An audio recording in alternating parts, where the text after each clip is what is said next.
Well, I think I probably know the answer to this question, but you mentioned stories bobbing, weaving, going places you didn't expect. I'm assuming, like, since you don't plot things out ahead of time, that you allow the story to have to take its head in a way and follow where it Hmm. goes, and not try to rein it back in. Like, Yeah, and I mean, I should say that I do have a rough idea, and I do some very loose plotting. So especially with the Overthrown books, I mean, I've got 6 books planned, and I've got 6 supplementary novels planned. So I know, for example, like I know the major events that need to happen in the 4th book. I know the major events that need to happen in the 5th book. So that okay, sets me up to the final confrontation I have in the 6th one. I have a rough idea of where I want the story to begin and where I want it to end, and then some major events I want to have in between. But it's not like I've got lines drawn to from one to the other on a timeline. I keep that in my head, and I allow the story to kind of build and head on its own. And I know it's a slightly less organized way to do it, but I think at least I feel this way, at least because I do it, and I think I need to. Otherwise, I'll get too down on myself. But the process, I think the process feels more organic. yeah, I think that it affords a little more creative license, a little more the imagination to maybe to blossom a little bit more. I may be wrong because, well, I'm not a storyliner, hmm. but so far that's what I've noticed is that the creative element for me, especially once I really get into a manuscript, really takes off. And as cliche as it sounds, you really do. You start to picture, and the story starts to grow in your head to the point where you're writing it, and then the next chapter is already starting to form in your head, and the characters are already starting to, make their stand, make their declarations. You almost hear their voices in your head. Certain Yeah. authors will talk about that, how their characters will talk to them. Once I get deep enough into the process, that it does kind of happen. So it's a Y- wonderful process. Yeah, I can definitely relate to that. I don't. I have wished for years that I could be a straight outliner because I think that would make the writing process easier. Hmm. like like like paint by number. Here's where I'm going. But I never can do that. The most I can do is outline a couple chapters in advance. I will do that. One thing I have settled into doing is outlining as I go. Like I'll write a chapter and then I'll outline what I just wrote, so I can Hmm. look back and see have a bird's eye view of what happened. Okay, yeah. But yeah, but in terms of just outlining a bunch of stuff, I haven't been able to. I wish I could. I wish I could, but I don't know. Like my mind doesn't work that way, and I do. You'd have to be really good at it to make it really work because I think there's a lot of truth in what you said, and you know that keeping that spontaneity Hmm. alive. I don't know because I have read books where it very very much felt like the author had outlined it, and it wasn't a Yeah, good look. yeah. I mean, if you can do it without it coming, and a lot of people can do it successfully, but there's always that danger. Hmm. So And there's some authors that they even we know about who do that. I'm a huge Dean Koontz fan, but if you sit down and read enough of Dean Koontz's novels, you can start to predict yeah, exactly what's going to happen in the new books. And I mean that's because Dean Koontz, I think he's been open about it that he writes off a formula, kind of like Nora Roberts, I believe she writes yeah, off a formula as well, which there's nothing wrong with that. Just like hmm, storyliners work off of a tight storyline, and then pantsers like you and I hmm, were kind of right by the seat of our pants. And then now they've got, geez, they come up with a new one every year. They've got one called Plantsers, which I think that you and I are actually Plantsers because these are people who write by the seat of their pants based off a very loose storyline. yeah. So, I think I that'd be mean, accurate. as we go year after year, they're continuing to define the creative process, which sounds less like identifying new methods and just finding new ways to describe the madness of how this whole thing works. Finding new excuses. Hmm. Exactly. So some of your stuff, and you've mentioned reading darker stuff, and there are some of those moments in your work. Have you ever turned a dream or a nightmare into a written piece, or used an element? I know I've talked to certain authors who've talked about what do they call that? Not vivid dreaming, but lucid dreams. Hmm. I I don't actively recall ever turning a dream sequence uh, into a story or include it into a story. But I usually play very heavily on the idea of lucid dreaming and the power of dreams, Hmm. in the psyche. But I haven't used it yet. And it's odd that you ask that though, because uh, a lot of the methodology I use involves music Oh yeah. and the thoughts and the moods that music can inspire. And the whole premise behind my first book was actually all inspired from a song. Oh wow. A song came on. It's actually before like the trailer music movement got big to where people were just composing and releasing music for TV and movie trailers.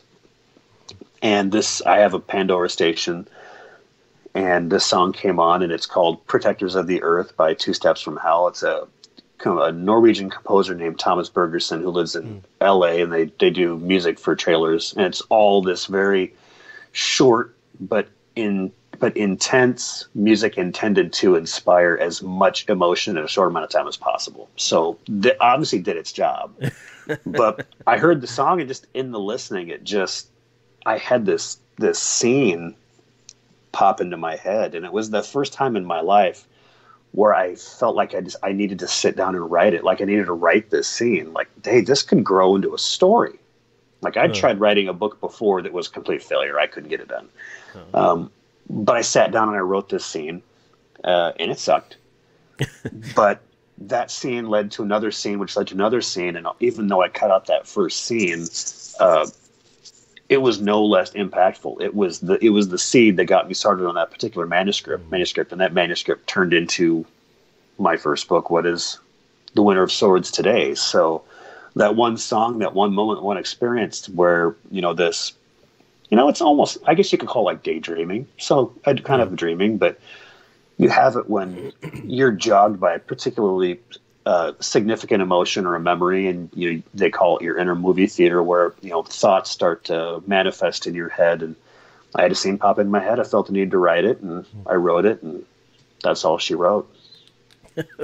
That's interesting. Oh, that's all I wrote. Yeah. Pun intended. Writing puns. We're good at those. We laugh amongst ourselves. Most of them are unintentional, but we'll take ownership of them. Oh yeah. Anything that make anybody laugh, because writers and our social skills aren't necessarily the best. But anyway, that's a topic for another day. On display at every author that you go to, like right now. Yes.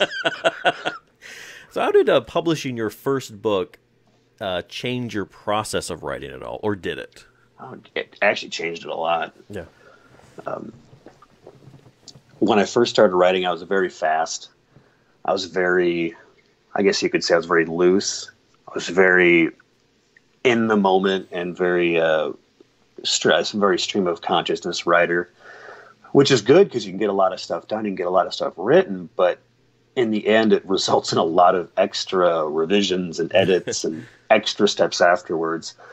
And it wasn't unusual for me to crank out, I had a couple 10,000 word days where I wrote 10,000 words in a day, and by the end of it I was mentally exhausted. But I would imagine so. Yeah, but when you write a 230 or 41,000 word book, a 10,000 word day is a drop in the bucket. Yeah.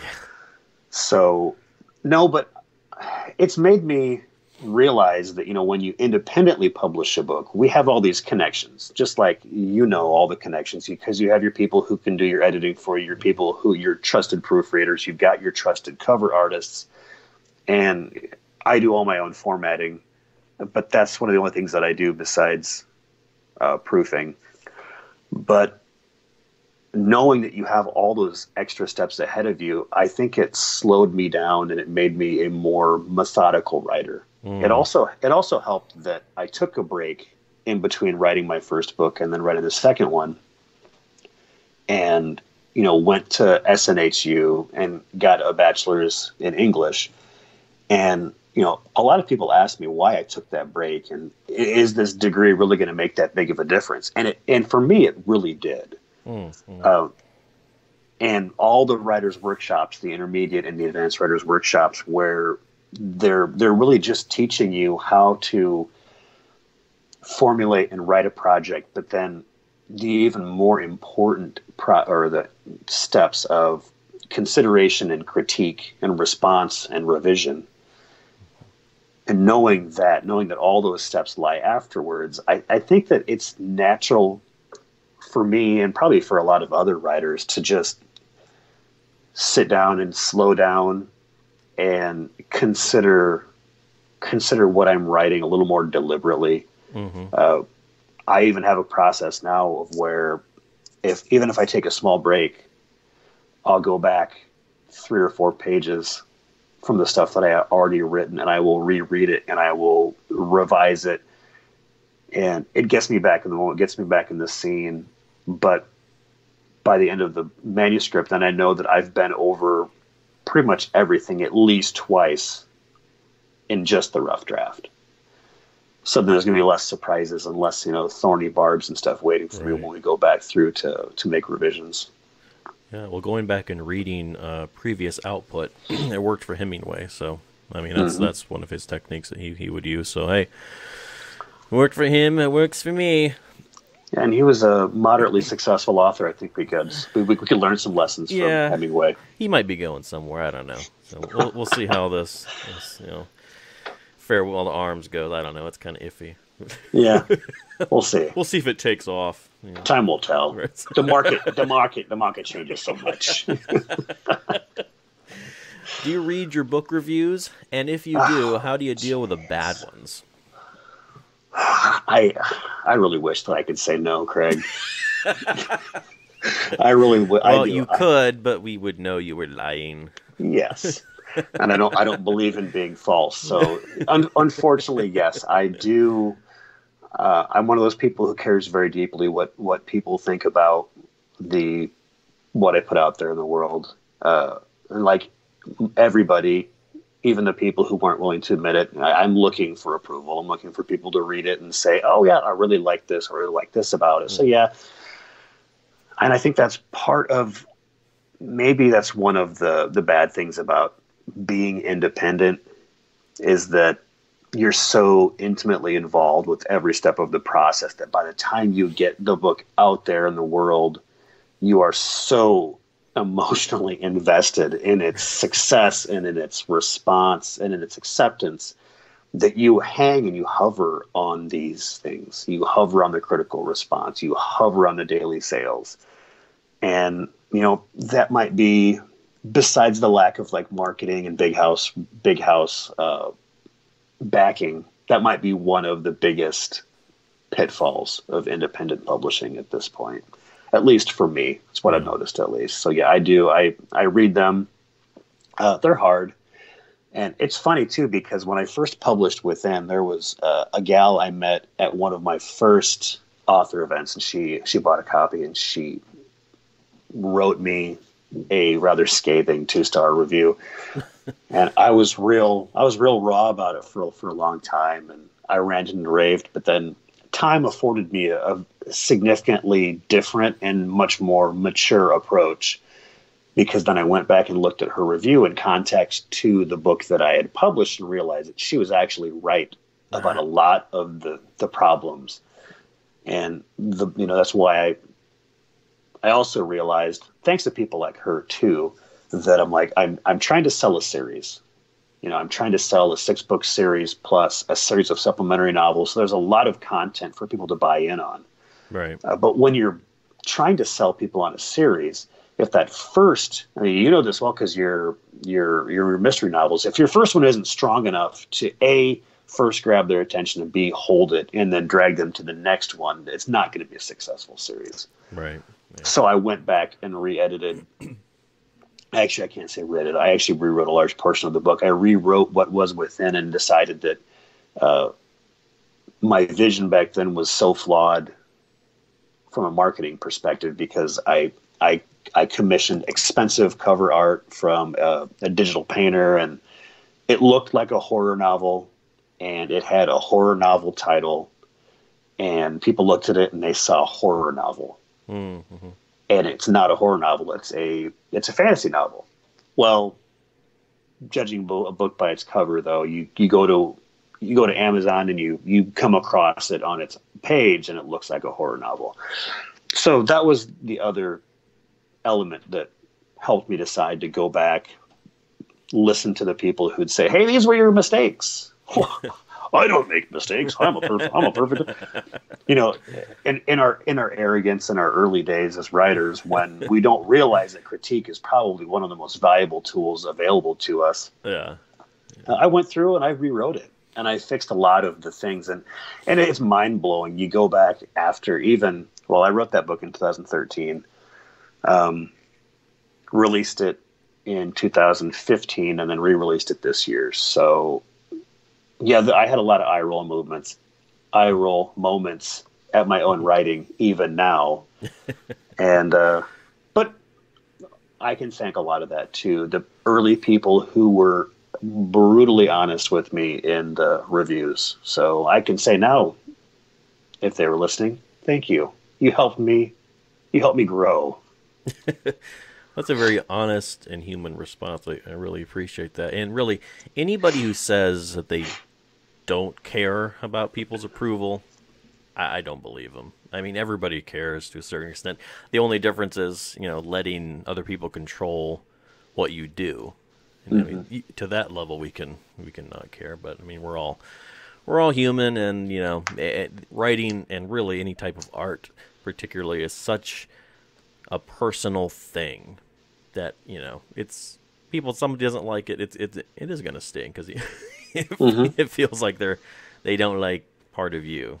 It's well, yeah, and that's. I mean, let's be honest. There's more than a little bit of us in each of these books that we write. Oh yeah. Regardless of the genre. Mm-hmm. Now, do you go back and read your reviews too then, or do you try to stay separated from those?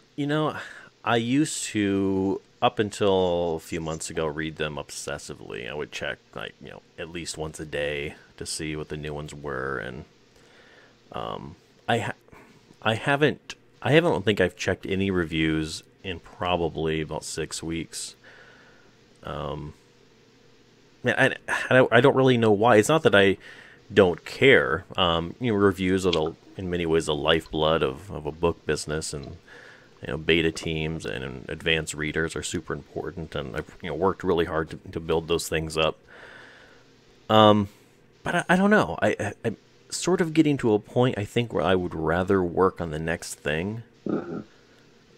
And I'm not saying that to try to pretend that I'm have matured as a writer or anything like that. It's just you get to a point where it doesn't matter as much, I guess. I don't know if that's making any sense or not, because I certainly don't want to downplay the importance of reviews. People, there are people who, work really hard to leave reviews, and they're faithful, and they're fans, and all that stuff, and they're super important. But I don't know. I probably check it every few months now. Except when I have a new book coming out, and then I get pretty obsessive again after that. So that's different. But once the book has been out for a while, I do tend to move on a little bit. Do you feel that you become obsessive about a new book release because of how, especially the Amazon machine, the Kindle machine, the algorithms work? The elements such as things like keywords and title and subtitle and starred reviews are such an important component to meeting Amazon sales algorithms. Do you believe that that's one of the main reasons why, as an independent author, or maybe even a small pub author, you fixate solely on the reviews, especially for new books? That's probably part of it. The other thing is to be totally honest about it.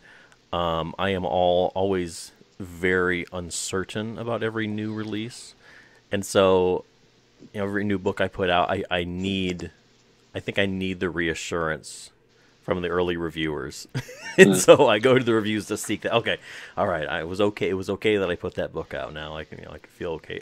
And I think once I reach a threshold of having been reassured enough, that's when I can stop checking the reviews. So I mean, that sounds super selfish now that I No, it's not. verbalize it. But I think I don't think so at all. I mean, if you think about it too, I mean, it is affirmation. Yeah. And if you didn't spend hundreds of hours, writing a book, and then so many more hours editing it, revising it, and then, well, let's be honest. I mean, sometimes picking a title or picking the cover art for a book can be more painful than writing the book itself. Or you can probably agree to this too: the physical agony that comes with writing a back cover blurb. Oh God. Yeah. Or the synopsis for the Amazon or Barnes and Noble. But I mean, the affirmation is just, I think it's normal. I think you spend all that time working on something, and if you're going to continue going on, you maybe a little part of you needs to know that, well, at least people don't completely hate it, Right. and that maybe the next one will be received. Yeah, I have a couple of regular reviewers who have been not shy about dinging me when they felt it was they deemed it worthy. And so I always, if I can get them on my side with a new release, like, okay, I've jumped the hurdle, I've received affirmation from this particular source, so I can move on. It's not just like my mom liked it, so you've won them over. That's the hard part. Oh, well, I haven't managed to stump you yet in terms of questions, so I'll try one last time. Uh-oh. Let's see. Well, I actually have two questions, which I guess I can ask them both. What is the most difficult part of your artistic process?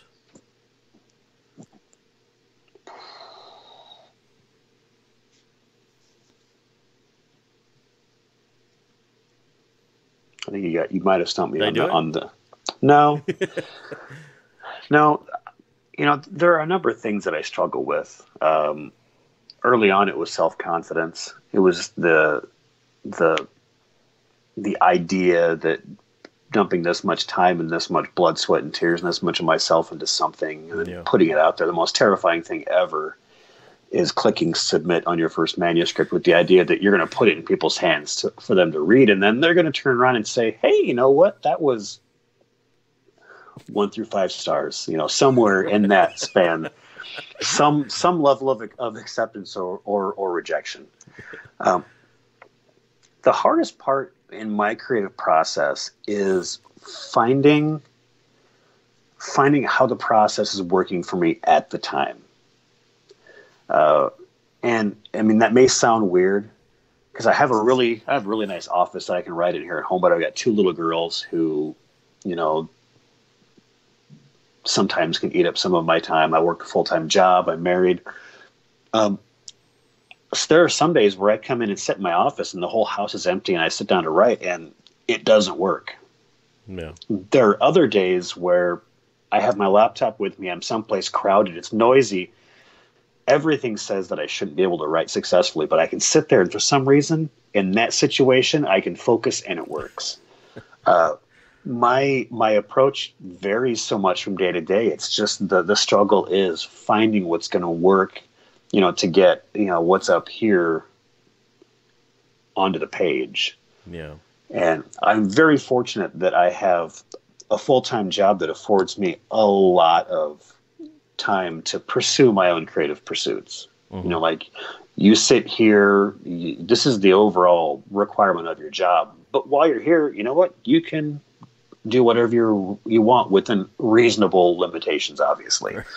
So that's actually where I do a lot of my writing. Mm-hmm. Because that's a very confined, small space where I can shut out the vast majority of interruptions and external stimuli, and I can really just control that environment.